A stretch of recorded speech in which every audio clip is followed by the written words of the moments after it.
Welcome to It's English Podcast, where English feels easy, calm, and natural. Okay, real talk. Has anyone ever asked you, how was your day? And you just froze? Oh my gosh, yes. Like, you know how your day was. It was terrible. It was a disaster. A complete disaster. But you don't know how to say it in English without sounding like you're complaining. Right, or sounding rude or just super negative. So you end up saying, it was fine. It was fine, the most useless answer ever. Exactly. And fine does not even begin to describe what happened. No, it does not even close. Maybe your alarm didn't go off, you missed your bus, you spilled coffee on your shirt.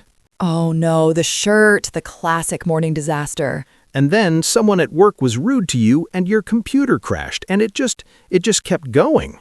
One thing after another. You know that feeling? Totally. And you want to talk about it. You want to tell people. But in English? In English, it feels hard. You do not want to sound too dramatic. Or too negative, or like you were just complaining the whole time. So you stay quiet and the feelings just stay inside. That's not good. No, it's really not. And that is exactly what today's episode is about. Yes, welcome everyone to It's English Podcast. I'm Brian. And I'm Mary. And today is a good one. It really is. Today we are talking about how to describe your bad day in English.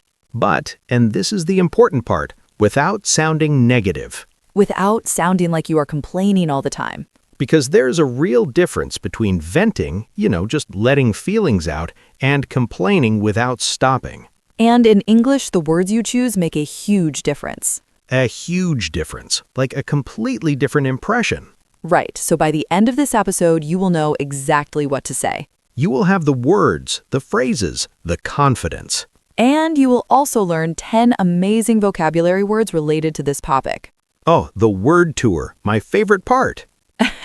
He says that every time. Because I mean it every time. Okay, so let us get into it. Yes, let us go. Actually, Mary, I have to ask, did you have a bad day recently? Oh, define recently. That means yes.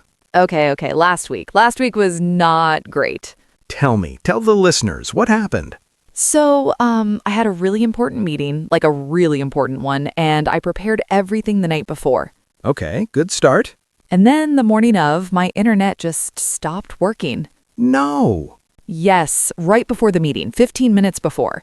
Oh, that is a nightmare. I was panicking, completely panicking, restarting the router, checking my phone, moving to different rooms. The classic walk to a different room and hope for better signal move. Exactly. I was holding my laptop above my head like this. Did it work? It kind of worked. I joined the meeting 5 minutes late, my video was blurry, and I could barely hear anyone. Oh, that sounds incredibly frustrating. It was. But, and here's the thing, I did not just text my colleague and say my day was terrible. I actually described what happened. And that's the skill. That's what we're teaching today. Exactly, because describing it, talking about it, actually made me feel better. Yes, there's real value in being able to express a hard day properly. So much value. Okay, let us get into the main discussion. Yes, the dreaded small talk. How are you? Good, thanks. You? Good, thanks. And it's done. Nobody expects a real answer. Nobody. But sometimes you actually want to give a real answer. And you should be able to. That's the thing. You deserve to express yourself. You do. And you can do it in a way that's honest, but still positive. Or at least not totally negative. Right. Not totally negative. There's a balance. Let's talk about that balance, because I think a lot of learners think if I talk about something bad, I sound negative. Yes, and that is a mistake. A big mistake, because talking about your problems is actually a sign of closeness, of trust.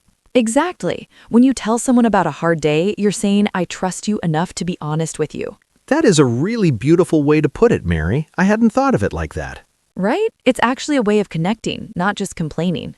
And the key, the absolute key, is how you say it. The language you use, the structure. Exactly. If you say, everything is terrible, nothing went right, I hate my life. Okay, that's a lot. That is a lot. That is just complaining. There's no solution. There's no reflection. But if you say, wow, today was really tough. I had a couple of unexpected problems, but I got through it. That sounds completely different. Completely different. Same bad day, different language. Same experience, but one version sounds mature and self-aware, the other sounds like a rant. Ah, rant. Good word. A rant is when you just talk about something negative for a long, long time. Without any real point, without end. Yes, and nobody, I mean nobody, enjoys listening to a rant for very long. Even if the person has a good reason to be upset. Even then, so the goal is express the bad day, name the feelings, but frame it well. Frame it well. I love that. Say more about that. Okay, so framing means how you present something, like a picture frame. The same picture can look different in different frames. Oh, that is such a clear explanation. Thank you. So the picture, the bad day, doesn't change, but the frame, the words you use, can make it look different. It can make it look manageable, or even funny. Yes, sometimes the best thing is to tell a bad day story in a way that's a little bit funny. Like my Monday last week. Oh no, what happened? So, I was on my way to the gym, which is, by the way, already impressive because it was 6 a.m. Very impressive. Go on. And I got to the gym and I realized I forgot my gym bag at home. Oh no. So I had to go back home. Then I was late for my first call of the day. Then my headphones died right in the middle of the call. One thing after another. And I just started laughing. I texted my friend and I said, I don't know if I'm cursed or just really bad at mornings. That is such a perfect way to put it. And my friend said, oh my gosh, same. And then we had this whole conversation. See, that is the power of describing your bad day well. It connects people. It really does, because everybody has bad days. Everybody. Yes, nobody's life is perfect. Nobody's morning goes smoothly every single day. And when you can talk about that in English with confidence, people relate to you. They think, oh, this person is real. This person is honest. I like them. Exactly. It's actually a very likable quality. I completely agree. And I think there's also an emotional health aspect to this. Oh, say more. Yes. So when you can name your feelings, when you can actually say, I felt frustrated or I was overwhelmed, it helps. It helps you process the experience. It does. There is actual research on this. When you put words to feelings, the feelings become less intense. Wow. Really? I didn't know that. It's called affect labeling. Naming your emotion actually calms your brain down. That is amazing. So learning the English words for emotions isn't just useful for communication. It's also useful for your mental well-being. That is, wow, that really changes how I think about vocabulary. Right? Every time you learn a new emotion word in English, you are giving yourself a new tool. A tool to understand yourself and to explain yourself to others. Exactly. Okay, I also want to talk about something we have not mentioned yet.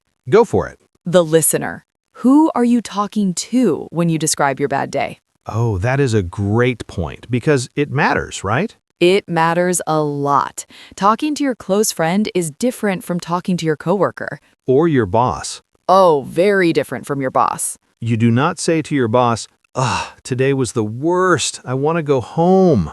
Even if that's exactly how you feel. Even then, with your boss, you keep it professional. You say something like, it has been a challenging day, but I am working through it. Yes, that sounds so much better. Challenging instead of terrible. Such a different word, but same feeling. And working through it shows resilience. It shows you are not giving up. Nobody wants to hire someone who gives up easily or be friends with someone who only complains. Right. So the language you choose sends a message about who you are. About your attitude, your character. And in English, as a learner, you have more control over this than you think. Because you're choosing the words intentionally. Exactly. You're not just saying the first thing that comes out. You're thinking, how do I want to come across? And that is actually an advantage. Native speakers sometimes speak without thinking, but as a learner, You're more careful.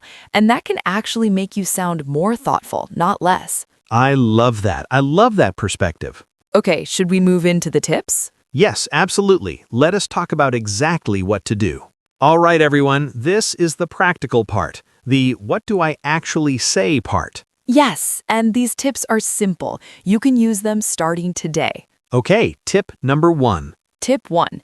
Name the feeling, but add context. So instead of just saying, I'm tired or I'm stressed, You explain why, what caused the feeling. right, because I am tired alone tells people nothing. But I'm really tired because I had back-to-back meetings all morning. That tells a story. Ah, back-to-back meetings. That's a great phrase, by the way. It means meetings one after another with no break in between. And everyone who has ever worked in an office knows that feeling immediately. Immediately. So when you say that, people feel connected. They get it. And the context makes it feel like a real conversation, not just a complaint. Exactly. You're sharing an experience, not just dumping emotions on someone. Dumping emotions. That's a very vivid phrase. It is. Nobody wants emotion dumped on. Okay, and with this tip, how specific should you be? Like, how much context do you give? Good question. I would say 2 to 3 sentences, enough to give the picture. Not a 10-minute explanation. Not a lecture, no. Just the key detail, the main reason. So, I had a rough afternoon, my presentation did not go as planned, and I spent the whole day preparing for it. That's enough. Perfect. That's enough. The listener understands, they feel for you, done. Simple, clear, human. Exactly. Okay, tip number 2. Yes, tip 2, use but or at least to pivot. Ugh, this one is so useful. So after you describe the bad thing, you add a but. You add a small positive, a silver lining. A silver lining. That's a beautiful English expression. It means even in a bad situation, there's something small and good. Like, the meeting was stressful, but my colleague really helped me out. Or, I missed my bus, but at least it wasn't raining. At least it wasn't raining. The classic British optimism. Right? That very British thing. It could always be worse. And that little phrase, at least, it completely changes the energy of what you're saying. It does. It shows you're looking for the good, even in a bad day. And people respect that. People admire someone who can still find the positive. Absolutely. It makes you seem strong, grounded. And here's the thing, you do not need to feel completely positive, you're just speaking positively. Yes, you're not lying about your feelings. You're choosing to end on a better note. And slowly, over time, speaking positively can actually shift how you feel. Oh, 100%. It's a mindset shift and a language skill at the same time. 2 for 1. I love it. Okay, tip 3. Brian, do you want to take this one? Yes, tip 3. Use past tense to distance yourself from the experience. Ooh, this is a grammar tip and a psychology tip. Exactly. So when something bad just happened, like 5 minutes ago, it feels huge, it feels present. It's all you can think about. But when you talk about it in past tense, it was a hard morning instead of it is a hard morning, it puts distance. Psychological distance, like it already happened. It's over. I survived. Right. And in English, we have this really useful phrase, it was one of those days. Oh, one of those days. Everyone knows what that means. It means a bad day, a day where everything went wrong, but said in a way that's almost accepting. Like, yeah, these things happen. It was one of those days. Super casual, no drama, but it says everything. And it invites the other person to share too, because everyone has had one of those days. Exactly. It's like an open door for the other person to say, oh, me too, what happened? And then you have a real conversation. Which is the whole point. Connection, communication. Beautiful. Okay, and our last tip, tip 4. Brian, do you want to take this one? Yes, tip 4. Use a plan or a joke. Or a joke. I love that. Because one of the best ways to close a bad day story is with either a small action you're taking. I'm going to go home, make some tea, and just rest. Yes, that sounds so composed, so put together. Or, and this is the advanced move, you end with humor. You say to yourself, okay, today was not my day. Tomorrow I will try again, maybe with better Wi-Fi. Perfect. See, humor is a form of resilience. It really is. It says, I can laugh at this. It did not break me. And people love it. They remember you as someone fun and real. Not someone who is always sad or always complaining. Exactly. So to recap the tips super quickly, name the feeling with context, add but or at least to pivot, use past tense to create distance, and end with a plan or a laugh. 4 simple tips, but they can completely transform how you come across. In English or in any language, really. True. Okay, should we head into the word tour? Oh, yes, it is time. My favorite part. Now you say it. Because it's true. Okay, everyone, word tour time. Beautiful. Okay, and our last tip, tip 4. Tip 4. End with a plan or a joke. Or a joke. I love that. Because one of the best ways to close a bad day story is with either a small action you're taking. I am going to go home, make some tea, and just rest. Yes, that sounds so composed, so put together. Or, and this is the advanced move, you end with humor. I told myself, okay, today was not my day. Tomorrow, I will try again. Maybe with better Wi-Fi. Perfect. See, humor is a form of resilience. It really is. It says, I can laugh at this. It did not break me. And people love it. They remember you as someone fun and real. Not someone who's always sad or always complaining. Exactly. So to recap the tips super quickly, name the feeling with context, add but or at least to pivot, use past tense to create distance, and end with a plan or a laugh. 4 simple tips, but they can completely transform how you come across. In English or in any language, really. True. Okay, should we head into the word tour? Oh yes, it is time, my favorite part. Now you say it. Because it is true. Okay, everyone, word tour time. All right, everyone, it is time for our word tour. Let us look at 10 advanced words related to today's topic. These words are at B2 and C1 level, so they are more advanced, but they are really useful for talking about difficult days, emotions, and challenges. We will say each word 3 times slowly, explain the meaning simply, and then give you 2 example sentences. Let's go. Word 1. Exasperating. Exasperating. Exasperating. Meaning, something that makes you feel very frustrated and annoyed. It's stronger than annoying. When you're exasperated, you feel like you have no more patience left. The printer stopped working right before the deadline. It was completely exasperating. I know. I had an exasperating conversation with customer service once, on hold for 45 minutes, and they couldn't even help me. Word 2. Drained. Drained.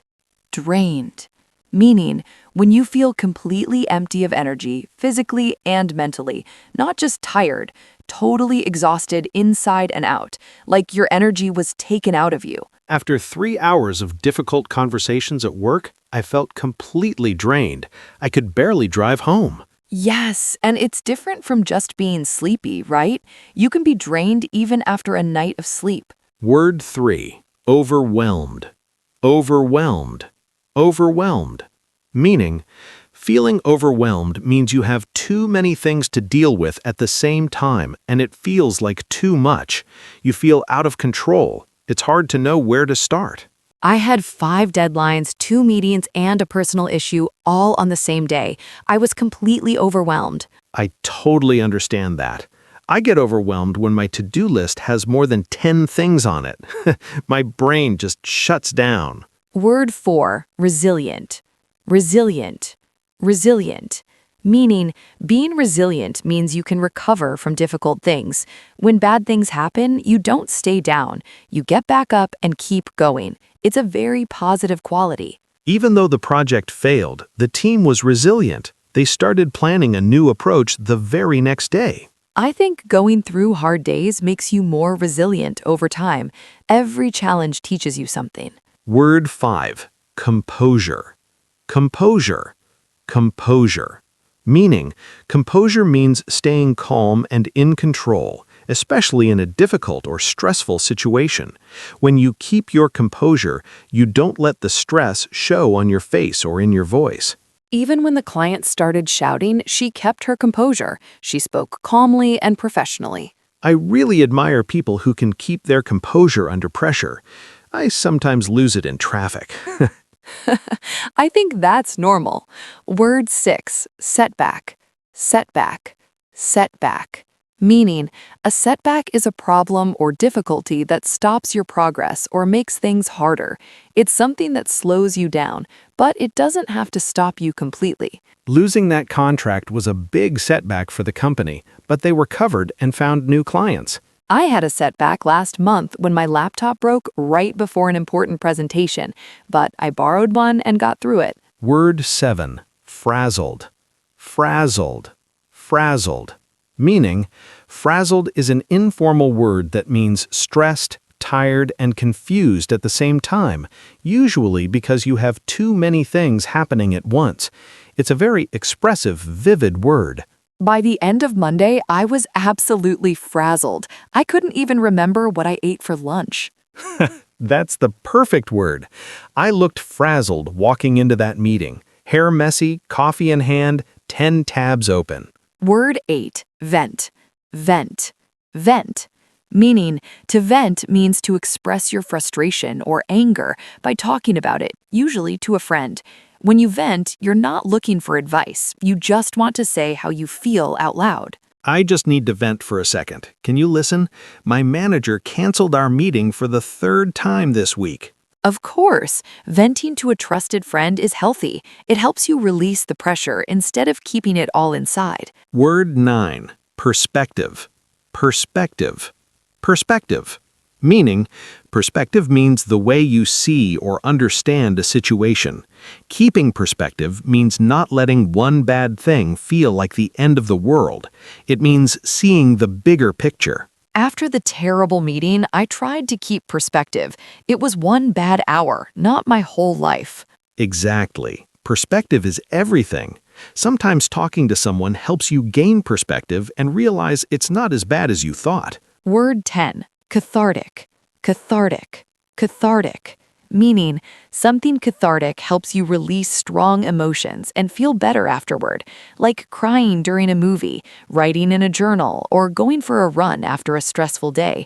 It's a release that brings relief. Honestly, talking about my bad week on this podcast was cathartic. I feel so much better now. I love that. And for many people, journaling in English can be cathartic. You process the day and practice the language at the same time. And those are your 10 words. Let's do a super quick review. Exasperating, deeply frustrating, drained, totally empty of energy, overwhelmed, too much to handle, resilient, able to recover from difficulties, composure, staying calm under pressure, setback, something that slows your progress, frazzled, stressed, tired, and confused, vent, to express feelings out loud to someone, perspective, the way you see a situation, cathartic, a release that brings emotional relief. Try to use at least one of these words this week, in a text, in a journal, out loud to yourself. Even saying it out loud by yourself helps. Say, today was exasperating. See how it feels. It feels great. It actually does. Okay, so we're getting close to the end of today's episode. And wow, we covered a lot today. We really did. What's the main thing you want people to take away from today? I think the main thing is bad days are normal. They happen to everyone, every single person. Right. There's no such thing as a life with no bad days. No, and in English, you have the tools now to talk about those days. You don't have to just say fine. You can be honest, you can be expressive, and you can still come across as positive, strong, and thoughtful. Because it's not about pretending the day was good, it's about describing the real day with grace. Describing it with grace. I love that. And I think the 4 tips we gave, those are genuinely useful for any conversation, not just in English. Name the feeling with context. Pivot with but or at least. Use past tense to create distance and end with a plan or a laugh. Simple, powerful, real. And those 10 vocabulary words, exasperating, drained, overwhelmed, resilient, composure, setback, frazzled, vent, perspective, cathartic, Put them in your notebook, put them on your wall, record yourself saying them. Because the more you use them, the more natural they become. And one day, someone will ask you, "How was your day?" And instead of saying, "Fine," You will say something real, something honest, something that starts a real conversation. and that is what English is for: connection, understanding, real human moments. I couldn't have said it better, Mary. Okay, before we go, we have a question for all of you in the comments. Yes, our comment question for today is, Think of the last time you had a really hard day. What happened, and how did it end? tell us the story in the comments, in English, even just a few sentences. Practice those new words. We read every comment. We really do. And sometimes we even reply. We do. So go down there and tell us about your bad day. Let it out. It's cathartic. Haha, it really is. Okay, if you enjoyed this episode, Please hit the like button. It really helps the channel grow. and subscribe if you haven't already. We put out new episodes every week. And if you know someone who's learning English, a friend, a family member, a classmate, Share this episode with them. You could be the reason their English improves. That's a beautiful gift. such a beautiful gift. All right, everyone, thank you so much for spending this time with us today. It means the world to us, truly. Keep learning, keep speaking, keep going. Even on the bad days, especially on the bad days. From Mary, And Brian. see you in the next one.